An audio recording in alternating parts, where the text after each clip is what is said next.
அஸ்ஸலாமு அலைக்கும் வரஹ்மத்துல்லாஹி வரகாத்துஹு வ மஃபிரத்துஹு வ மஹப்பத்துஹு வ தௌலத்துஹு வ இஸ்ஸத்துஹு. அல்லாஹினுடைய சாந்தியும் சமாதானமும் பரக்கத்தும் என்னும் மஃபிரத் என்னும் மன்னிப்பும் மஹப்பத் என்னும் பிரியமும் என்றென்றும் உங்கள் மீதும் என் மீதும் நிலவட்டுமாக. அவுது பில்லாஹி மினஷ் ஷைத்தானிர் ரஜீம். பிஸ்மில்லாஹிர் ரஹ்மானிர் ரஹீம்.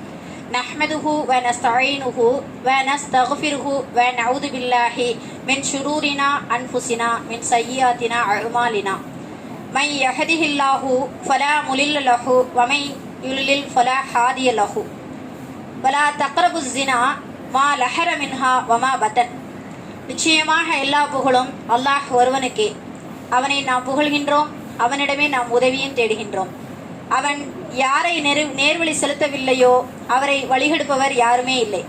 அவன் யாரை வழிகெடுத்தானோ அவர்களை நேர்வழி செலுத்துபவரும் யாரும் இல்லை. வணக்கத்திற்கு தகுதியானவன் அல்லாஹ்வை தவிர வேறு யாருமே இல்லை. அஹ்மது நபி ஸல்லல்லாஹு அலைஹி வஸல்லம் அவர்கள் அல்லாஹினுடைய இறை தூதராக இருக்கின்றார்கள் என்று நான் சாட்சி கூறுகின்றேன்.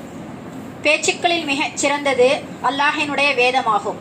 வழிமுறைகளில் மிகச் சிறந்தது முஹம்மது நபி ஸல்லல்லாஹு அலைஹி வஸல்லம் அவர்களுடைய வழிமுறைகளாகும். காரியங்களில் மிக கெட்டது மார்க்கத்தில் புதிதாக சேர்க்கப்பட்டவையாகும். ஒவ்வொரு காரியங்களுமே அனாச்சாரமாகவும் வழிகேடுகளாகவும் ஆகும். எனக்கு இங்கு கொடுக்கப்பட்டுள்ள தலைப்பு சமூகத்தில் மாற்றத்தை ஏற்படுத்திய பெண்களே. கண்ணியத்திற்கும் மதிப்பிற்கும் உரிய உலமாக்களே, சமூக மக்களே, அன்பிற்கும் பாசத்திற்கும் உரிய தாய்மார்களே, சகோதரிகளே, அல்லாஹின் அருளால் இந்த மார்க்கத் நிகழ்ச்சியில் நம்மை சந்திக்க செய்து அல்லாஹுவை பற்றியும் அவனுடைய தீனை பற்றியும் மறுமையை பற்றியும் நல்ல விஷயங்களை பரிமாறிக்கொள்வதற்கு அல்லாஹு தாலா ஒரு வாய்ப்பை நம் அனைவருக்கும் ஏற்படுத்தி கொடுத்தான். அல்ஹம்துலில்லாஹ். எல்லா புகழும் அல்லாஹ் ஒருவனுக்கே. உண்மையில் இது போன்ற நிகழ்ச்சியில் கலந்து கொள்ளக்கூடிய ஒவ்வொருவருக்கும், அவர் பேசக்கூடியவராக இருந்தாலும் சரியே, பேச்சை கேட்கக்கூடியவராக இருந்தாலும் சரியே, மிகவும் பயனுள்ளதாக இருப்பது மிகவும் அவசியமாக ஒன்றாகும். காரணம் என்னவென்றால், இந்த நிகழ்ச்சியின் மூலமாக அன்பு சகோதரிகளே, நம்முடைய இறை நம்பிக்கையும் ஈமானும் அதிகரிக்கின்றது, இன்னும் தக்குவாவும் அதிகரிக்கின்றது. நம்மை பற்றி நாம் சுய பரிசோதனை செய்து கொள்வதற்கும் ஒரு தூண்டுதலாக அமைகின்றது. நாம் தெரியாத பல விஷயங்களை தெரிந்து கொள்வதற்கும் இச்சபை நமக்கு காரணமாக இருக்கின்றது.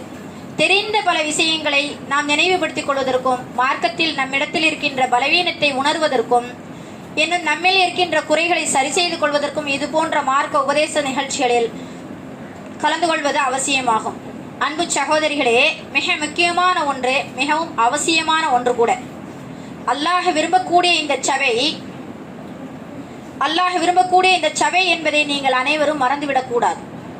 அல்லாஹு தாலா நேசிக்கக்கூடிய, அல்லாஹ்வின் விசேஷ அன்பும் அருளும் மன்னிப்பும் கிடைக்கும் கூடிய இந்த கண்ணியமான சபையை அல்லாஹு தாலா நம் அனைவருக்கும் ஏற்படுத்தி கொடுத்துள்ளான்.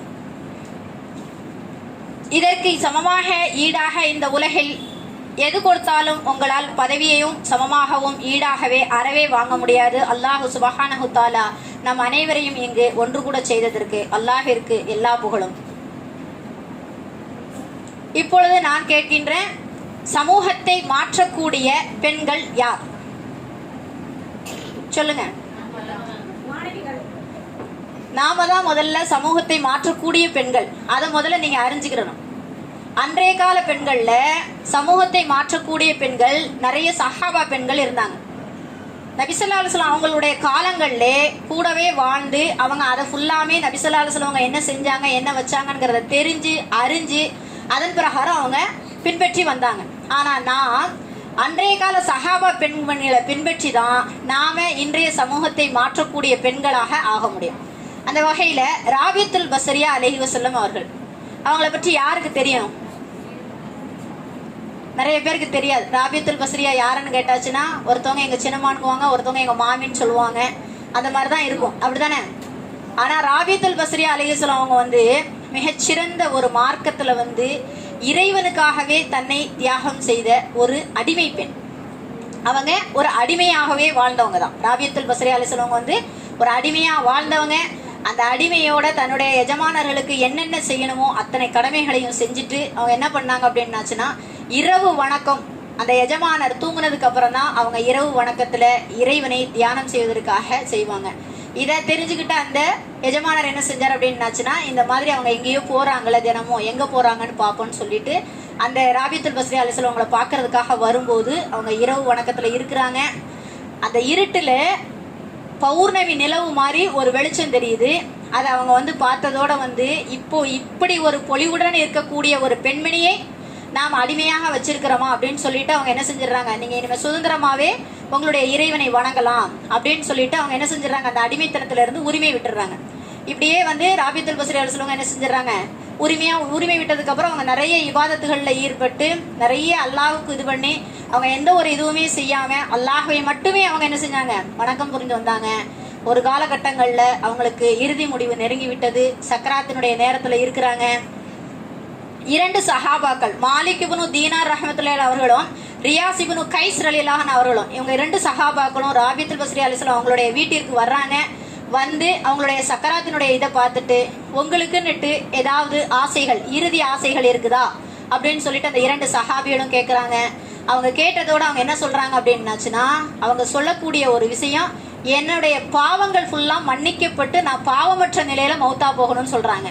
பாவமே செய்யல அவங்க, எல்லா நேரமுமே இறை வணக்கத்துல இருந்தவங்க, என்னுடைய பாவங்கள் மன்னிக்கப்படணும் அப்படின்னு சொல்லிட்டு சொல்றாங்க. அதுக்கு 2 சஹாபாக்கள் என்ன சொல்றாங்க, நாங்க ஆகிரத்தினுடைய ஆசையை கேட்கல, இம்மையில உங்களுக்கு ஏதாவது ஒரு ஆசை இருக்குதான்னு சொல்லி கேட்கிறாங்க. உடனே ராபியத்துல் பஸ்ரியா சொல்றாங்க, 30 ஆண்டு காலங்கள் என்னுடைய நப்சு உன்னை தேடிக்கிட்டு இருந்துச்சு, அந்த நப்சு எனக்கு தேடும் போது எனக்கு அது கிடைக்கல அப்படின்னாங்க. என்னான்னு சொல்லி கேட்கும் போது அவங்க சொல்றாங்க, ருத்தபா என்னும் பேரிச்சம்பழம், விலை உயர்ந்த பேரிச்சம்பழம், அந்த பேரிச்சம்பழம் வந்து எனக்கு என்ன செய்யணும், என்னுடைய நப்சு வந்து 30 ஆண்டு காலங்களாக தேடிக்கிட்டு இருந்துச்சு, கிடைக்கலன்னுங்கிறாங்க. அந்த 2 சஹாபாக்களும் எங்களால முடிஞ்சா நாங்க தேடி எடுத்துட்டு வர்றோம்னு சொல்லிட்டு அவங்க வீட்டுல இருந்து வெளியில போறாங்க. ஒரு பறவை வந்து அவங்க வெளியில போய் அந்த பேரிச்சம்பழத்தை தேடிக்கிட்டு இருக்கையில அந்த பேரிச்சம்பழத்தினுடைய கிளையையே அவங்க முன்னாடி கொண்டு என்ன செஞ்சிருச்சு, போட்டுருது. இது அவங்க வந்து அல்ஹம்துலில்லாஹ் இந்த பேரிச்சம்பழத்தை தானே வந்து ராபியத்துல் பஸ்ரி அம்மையா கேட்டாங்க அப்படின்னு சொல்லிட்டு அவங்க ஒரு ஆர்வத்தோட என்ன செய்தாங்க, எடுத்துட்டு வராங்க.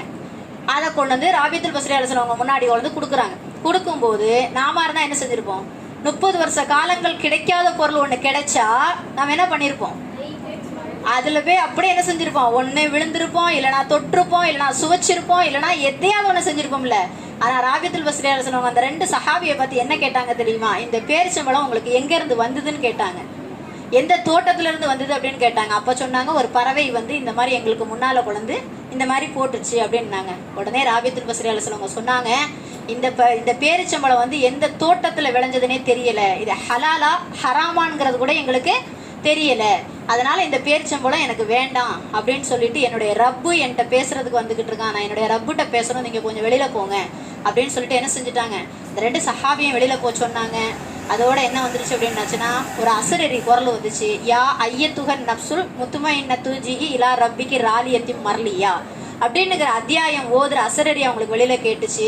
அது ராபியத்துல் பஸ்ரி அலைஹிஸ்ஸலாம் அந்த 2 சஹாபியும் வந்து என்ன செஞ்சாங்க அப்படின்னாச்சுன்னா உள்ள வந்தாங்க. வந்து பார்க்கும்போது ராபியத்துல் பஸ்ரி அலைஹிஸ்ஸலாம் சஜிதாவிலே மரணமாயிருந்தாங்க. இன்னா லில்லாஹி வ இன்னா இலைஹி ராஜிஊன். பயான் கேட்குற நீங்க வந்து ஏதாவது ஒரு அல்லாஹ்வை புகழ்ற வாக்கியம் வந்தா அல்லாஹுக்கு புகழ செய்யணும், துக்கமான விஷயங்கள் வந்தா அதுக்கு தகுந்த மாதிரி சொல்லணும், சந்தோஷமான விஷயங்கள் வந்தா அதுக்கு தகுந்த மாதிரி தஸ்பீஹ் செய்யணும். நன்மைகளை ஏவிக்கொண்டிருக்கின்ற சபை தான் இது. அமைதியா உட்காந்து கதை கேட்ட மாதிரி கதை கேட்க கூடாது. ஒரு இறப்பு செய்தி தானே சொன்னேன். அதோட அவங்க என்ன செஞ்சுட்டாங்க அப்படின்னாச்சுன்னா, அந்த 2 சஹாபியோட என்ன செஞ்சுட்டாங்க, போயிட்டாங்க. இதே மாதிரி ஒவ்வொருவரும் நாம எல்லாருமே அந்த ராபியத்துல் பஸ்ரி அலைஹிஸ்ஸலாம் அவங்களை பின்பற்றக்கூடியவர்களாகவும் அவங்க எவ்வளோ இபாதத்துகள்ல இருந்தாங்க, எவ்வளோ விஷயங்களை செய்தார்கள் என்று அறிந்து நாம் என்ன செய்யணும், செயல்படணும். அந்த செயல்படுறதுக்கு முதல்ல வந்து சீரற்று இருக்கிற மார்க்கத்தை சீர்திருத்தம் செய்யணும். எப்போதுமே அழகற்றதை எடுத்தாதான் அழகு கை கூடும். அப்போ அந்த அழகற்றதை எடுக்கிறது எப்படி, மார்க்கத்தினுடைய சட்டதிட்டங்களை தெரிஞ்சுக்கிறோம். ஒரு இமாம்கிட்ட வந்து ஒரு மனிதர் வந்து கேட்கார், ஒரு கிணத்துல ஒரு நாய் விழுந்துருச்சு, அந்த நாய் விழுந்ததுனால அவருக்கு சட்டதிட்டங்கள் தெரியலன்னுட்டு ஒரு இமாம்கிட்ட வந்து அந்த மனிதர் கேட்குதாரு, என்ன சட்டம், இந்த தண்ணியில நாங்கள் ஒளி செய்யலாமா எதுவும் செய்யலாமான்னோட அந்த இமாம் சொல்லிடுறாங்க, 100 வாளி தண்ணியை இறைச்சி ஊத்திட்டீங்கன்னா அந்த தண்ணி பரிசுத்தமாயிரும் அப்படின்னு சொல்லிட்டு அந்த இமாம அவங்கள்ட்ட சொல்றாங்க. இவர் என்ன செஞ்சாரு, 100 வாளி தண்ணியை இறைச்சி ஊத்திட்டு திருப்பி ஒரு சொம்புல தண்ணி எடுத்துட்டு அந்த இமாம்கிட்ட வந்து ஒரு பறக்கத்துக்காக என்ன செய்யறாங்க, ஒரு ஓதி கொடுங்க ஹஜரத் அப்படின்னுங்கிறாங்க. அந்த ஹஜரத் என்ன சொல்றாங்க, நீ தான் 100 வாளி தண்ணி இறைச்சிட்டிலப்பா, இப்போ அது பரிசுத்தமாயிருச்சு, அதனால வந்து ஒன்றும் பிரச்சனை இல்லை, நீ ஒளிச்சேரான்னுட்டு. சரி, இருந்தாலும் உங்க பறக்கத்துக்காக நீங்க ஓதி கொடுங்கன்னு சொல்லிட்டு அந்த இமாம்கிட்ட வந்து என்ன செய்யறாங்க அப்படின்னாச்சுன்னா அவங்க ஓதி கேட்கறாங்க. ஓதி கேட்கும் போது அவங்க அந்த ஓதி ஊதியும் போது பார்த்தாச்சுன்னா அதுல ஒரு 3 முடி கிடக்குது. அப்ப அந்த மனிதரை கூப்பிட்டு அந்த இமாம் கேட்காரு, எப்பா 100 வாளி தண்ணி இறைச்சி ஊத்திட்டேன்னு சொன்னீங்க, திருப்பி இதுல முடி கிடக்குது அப்படின்னு சொல்லி கேட்கும் போது அந்த மனிதர் சொல்றாரு, நான் 100 வாளி தண்ணியை தான் நான் இறைச்சி ஊத்துனேன், அந்த நாயை நான் எடுக்கவே இல்லை அப்படின்றாங்க. அதாவது இமாம் சொன்னது கரெக்டு, அவங்க புரிஞ்சுக்கிட்டது அப்படி. அந்த மாதிரி வந்து மார்க்கத்தை வந்து நாம வந்து முதல்ல சீர்திருத்தினாதான் நாம வந்து செயல்படுத்த முடியும். அவர் அந்த நாயை எடுத்து போட்டுட்டு 100 வாளி தண்ணி இறைச்சி ஊத்திருக்கணும், ஆனா அந்த மாதிரி என்ன செய்யல, அவரை எடுத்து விடல. அதனால மார்க்க சட்டத்திட்டங்கள் பிரகாரம் மார்க்கத்தினுடைய அடிப்படையில நல்ல சட்டத்திட்டங்களை விளங்கி நாம எல்லாத்தையும் என்ன செய்யணும், பின்பற்றணும் அப்படின்னு சொல்லிட்டு சொல்றாங்க. ஓகேவா? அதே மாதிரி என்ன சொல்றாங்க அப்படின்னாச்சுன்னா, அன்றைய கால முஸ்லீம் பெண்களுக்கும் இன்றைய கால முஸ்லீம் பெண்களுக்கும் உள்ள வேறுபாடு என்ன அப்படின்னாச்சுன்னா, அன்றைய கால முஸ்லீம் பெண்கள் ஃபுல்லாமே இயற்கை மலர்கள், இன்றைய கால முஸ்லீம் பெண்கள் ஃபுல்லாமே செயற்கை மலர்களாக இருக்கிறாங்க. எதுல சிறந்தது இது, செயற்கை மலரா இயற்கை மலரா?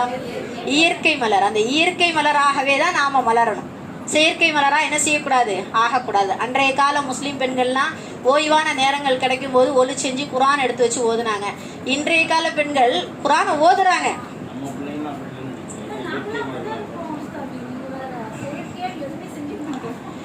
அதான் இயற்கை மலர்களா செயற்கை மலர்களான்ட்டு முடிவுலே தெரிஞ்சிடும், அது வேற விஷயம். குரான் எடுத்து ஓதணும் அப்படின்னுங்கும் போது வந்து குரானை எடுக்கிறதுக்கு ஒலி செய்யணுங்கிறதுக்காக செல்போனை பார்த்து குரான் ஓதுறவங்களும் இருக்கிறாங்க. 3 விஷயங்களை பார்த்தாலே நன்மை, அப்ப அதை தொட்டா எவ்வளவு நன்மை இருக்குங்கிறத நாம யோசிக்கணும். குரானமா ஓதுறதா இருக்கட்டும், சூறாமரணம் பண்றதா இருக்கட்டும், அவ்வளவு சோம்பேறித்தனம். அந்த குரான்ல எதுக்கு டவுன்லோட், அந்த செல்போன்ல எதுக்கு குரானை டவுன்லோட் பண்ணி வைக்க சொன்னாங்கன்னா, வெளியே அநேகமா சுத்துவாங்க தெரியுமா, அவங்களால குரானை எடுத்துட்டு போக முடியாதுங்கிற ஒரு பட்சத்துக்கு கொடுத்த ஒரு சாய்ஸ். எனி டைமும் குரான் செல்ஃப்ல இருக்குது, செல்போன்ல குரான் இருக்குது, அப்படி கொண்டு வந்துட்டாங்க இன்றைய காலத்தினுடைய மக்கள். அதே மாதிரிதான் பர்தாவினுடைய அடிப்படை. அன்றைய காலத்துல உள்ளவங்க பர்தா அணிந்து சென்னாங்கன்னா தன்னுடைய கணவனை தவிர வேற யாருக்கும், தந்தைக்கு கூட அடையாளம் தெரியாத அளவுக்கு சென்றாங்க. ஆனா இன்றைய காலத்துல உள்ளவங்க எப்படி போறாங்க, அதுலயே மாடலா இருக்குது புர்கா, உடல் எடை தெரிகிற அளவுக்கு இருக்குது, அங்கங்கள் தெரிகிற அளவுக்கு இருக்குது. நபி ஸல்லல்லாஹு அலைஹி வஸல்லம் அவங்க மெஹராஜ் பயணத்தின் போது வந்து ஒரே ஒரு பெண்மணியை வந்து நரகல பார்த்தாங்களாம். அந்த பெண்மணி என்ன தண்டனை செய்து கொண்டிருந்தா அப்படின்னாச்சுன்னா, அவர்களுடைய அங்கங்களை முன்பும் பின்பும் தன்னுடைய சதைகளை நெருப்பு கத்திரிக்கோள்களாக வெட்டி கொண்டிருந்தாலாம். அதை பார்த்துட்டு நபி ஸல்லல்லாஹு அலைஹி வஸல்லம் அவங்களுக்கு கண்கள் வந்து என்ன அப்படின்னாச்சுன்னா, அவங்களுடைய கண்கள் சிவக்கும் அளவுக்கு அவங்க என்ன செஞ்சாங்க அப்படின்னாச்சுன்னா அழுது, அதுக்கப்புறம் என்ன அப்படின்னாச்சுன்னா ரசூல் அல்லாஹ் கிட்ட வந்து நபி ஸல்லல்லாஹு அலைஹி வஸல்லம் அவங்க கேட்குறாங்க, யாரப்பே இந்த பெண்மணிக்கு ஏன் இவ்வளவு பெரிய தண்டனை அப்படின்னுட்டு. அதுக்கு தன்னுடைய படைத்த ரப்பு சொன்னானா, இந்த பெண்மணி உலகில் வாழும் போது தன்னுடைய அங்கங்களையும் தன்னுடைய ஆபாசங்களையும் அந்நிய ஆண்களுக்கு காட்டியதுனால இந்த சிறிய குற்றம் அப்படின்னு சொல்லி சொன்னானா அல்லாஹ் தாலா. நம்ம அனைவரையுமே அல்லாஹ் தாலா அந்த குற்றங்கள்ல இருந்தெல்லாம் பாதுகாத்து பர்தாவினுடைய அடிப்படையை பேணி சமுதாயத்தை மாற்றக்கூடிய பெண்களாக நம்ம அனைவரையும் ஆக்கி தந்துடுவானாக. இது போன்ற அனாச்சாரங்கள் இல்லாத மற்ற மார்க்கப்பட்டுள்ள சமுதாயத்தை மார்க்க பின்பற்றக்கூடிய பெண்களே நாம் தான் என்று கூறி என் உரையை முடித்துக் கொள்கின்றேன். எவ்வாறு நாம் அனைவரும் இங்கு ஒன்று கூடினோமோ அதே போன்று பண்புள்ளவர்களாகவும் நேசத்திற்கும் அன்பிற்கும் உரியவர்களாகவும் ஆக்கி தந்தருள்வானாக. அதே போன்று நாளை மறுமையிலே சென்று நாளை மறுமையில் ஒன்று சேரக்கூடிய பாக்கியத்தை நம் அனைவருக்கும் தந்தருள்வாராக. இந்த மார்க்க பணியை மௌத்து வரை செய்யக்கூடிய அல்லாஹு தாலா நம் அனைவருக்கும் தௌஃபிக் செய்வானாக. இந்த மதரசாவை கியாமத் நாள் வரை நீடிக்க செய்வானாக. இங்கு எதை கேட்டோமோ அதன்படி அமல் செய்யக்கூடிய தௌஃபிக்கையும் நம் அனைவருக்கும் தந்தருள்வானாக. இங்கு கல்வியை கற்று வெளியேறும் மாணவிகளுக்கு கற்ற கல்வி பயனுள்ள கல்வியாக ஆக்குவாயாக. அவர்களுக்கு தீனின்படியும் மார்க்க சட்டங்களையும் அல்லாஹுவையும் அல்லாஹு ரசூலையும் பின்பற்றக்கூடிய ஒரு ஜோடியை இணைத்து அவர்களின் அடுத்த வாழ்க்கையை சீரான வாழ்க்கையாக ஆக்கி தந்தருள்வானாக. இந்நாளை போன்று எந்நாளும் மகிழ்ச்சிக்குரிய நன்னாளாக நம் அனைவருக்கும் ஆக்கி தந்தருள்வானாக. எனக்கு இங்கு பேச வாய்ப்பு தந்த அல்லாஹ்விற்கும் அதனை அடுத்து இந்த மதரசாவின் பேராசிரியரான ஹஜரத் அவர்களுக்கும் மிக்க நன்றி சொல்ல நான் கடமைப்பட்டுள்ளேன். ஷுக்ரன் ஜஸாக்குமுல்லாஹு ஷுக்ரன் ஜஸா. وآخر دعوانا أن الحمد لله رب العالمين. السلام عليكم ورحمة الله وبركاته.